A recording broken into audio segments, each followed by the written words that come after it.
Good morning, good evening, good afternoon. Today, I want to talk about, I think it's a pretty important topic. I'm going to talk about 3 goal killers to avoid this year. 3 goal killers. Now, I didn't say resolution because I believe in goals more than resolution, but it's okay if you believe in resolution. What I want to talk about is this year's goal killers, the things that will kind of stop you from creating your goals. The very first thing is focusing on proving yourself goal.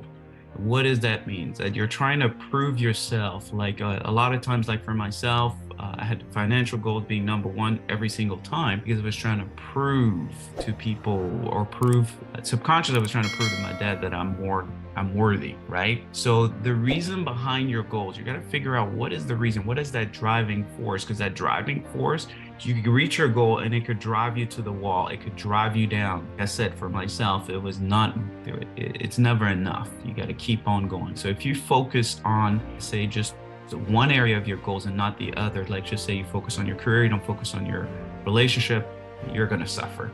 You focus on your health, but yet you don't focus on your mindset, you're going to suffer.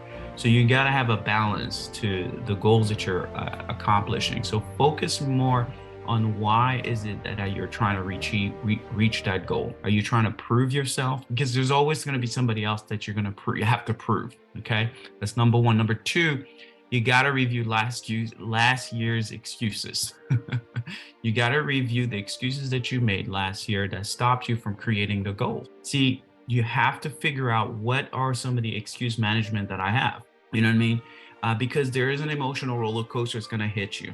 Okay, emotions are going to come, and as much as you say you want to achieve your goals, the emotions going to come and derail you. And those emotions are going to be in the form of what? Excuses. They're going to be a form of like, man, I don't have the time, I don't have the money, I don't have the energy. Those are the 3 excuses that most people use. So what you want to do, while I'm getting into what you want to do, I'm going to tell you about the pattern that it creates.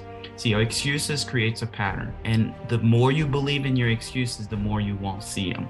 I'm going to say this again. The more you believe in the excuses that you give to yourself, the more you'll be blind. You will not see it. Everybody else is going to see the excuse you're making. Everybody else is going to see it. Everybody else is going to see it. And a lot of people are not going to call you out because they make the same excuses. If I call you out, that means I'm going to be called out. So I'd rather keep it cool. Like, you make your excuses and I'll make my excuses and everybody's good, right? That's not what you want. You want to review it with honesty. Number 3, you can't wait for a savior. You can't wait for a savior to help you to get out of where you are. See, a lot of people believe that they have no action but expectation.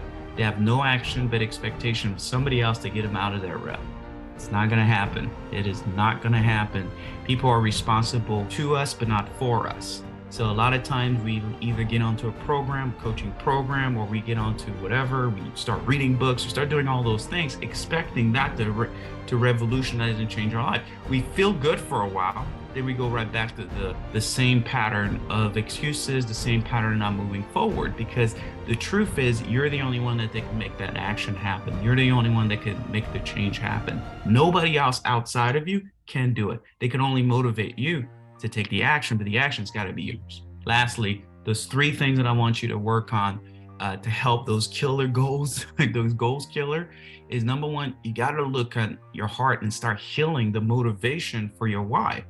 Like, make sure that the motivation for you to achieve your goals is pure and it's not based on pain and fear and anger and resentment to get to what you need to get to, because that will drive you crazy, because you'll never, like I said, you'll never be enough. So number 1, you got to heal the heart and uncover the belief, uncover the limiting belief, uncover the commitment of not doing something, uncover the why behind, like, why do I want to do it and why do I not want to do it and why do I actually want to do it, right? Make sure that it's from a pure heart. It's from you, not somebody else's goal for you, okay? A lot of times we have other people's goal pushing us forward. So you want to make sure that this is from, where does it go from? Is it really truly from me? Is it my authentic self that's moving my goal forward? Or is it just my fear, or I want to be like somebody else? Number 2, be honest with your results.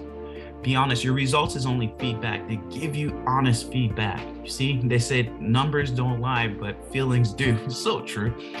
What helps me on my emotional roller coaster is to go back and see my numbers. Like this last year, I did reach some of my financial goals that I wanted to hit, or some other goals that I hit, but I didn't think I did. So until I looked at my numbers, until I looked at the truth within the numbers, then it helped me to be okay. See, excuses blind you from the truth when I say this.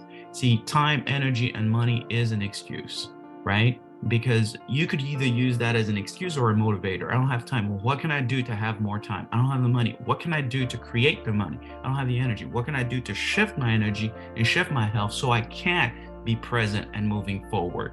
You see the difference? One we use it as an excuse, the other one we use as a motivation to change. Number 3, okay, the teacher creates problems. Creates an awareness of problems and gives you the solution. That's the job of a teacher, of a coach, or whatever. The student's job is to do the homework and apply it. That's your job. Application does not have an expiration date. Application does not. What does that mean? That means that once you learn something, somebody taught you something, you've got to keep on going. You have to keep on operating. You have to keep on learning. A lot of times you go through something, you learn something, and you don't use it anymore because, yeah, I got this, or I forgive this person, I'm done. No, what you don't do, you lose. And what you don't use, you lose. What you don't keep practicing, you eventually will lose. You got to keep on practicing. I've been practicing things, like things that I tell people that I coach. I keep practicing every single day. So those are the 3 things that I wanted to share with you today to move you forward in your goals for 2023. Well, thank you so much for watching my videos. Please do subscribe if you like the video, and please share it.